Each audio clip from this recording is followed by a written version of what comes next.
Hello everyone, আসসালামু আলাইকুম।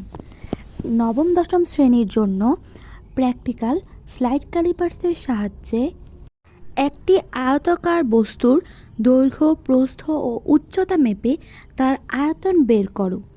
এই প্র্যাকটিক্যালটি আমি জানি সব স্টুডেন্টেরই, অর্থাৎ নবম দশম শ্রেণীর স্টুডেন্টের তো সবারই রয়েছে। তাই তোমাদের জন্য এই ভিডিওটি। তোমাদের যদি এইরকম প্র্যাকটিক্যাল বিষয়ের বা অন্যান্য সাবজেক্টের বা ওই টপিকের উপর যদি কোনো প্র্যাকটিক্যালের প্রয়োজন হয়, আমাকে তোমরা কমেন্ট করে জানাতে পারো। আমি চেষ্টা করব তোমাদের কমেন্টের রিপ্লাই দেওয়ার এবং তোমরা যেই টপিকের উপর প্র্যাকটিক্যাল চাচ্ছ ওই ভিডিওটি বানিয়ে দেওয়ার। দেখে যদি ভালো লেগে থাকে লাইক, কমেন্ট অ্যান্ড শেয়ার করে দিও। পাশাপাশি সাবস্ক্রাইব করতে ভুলো না।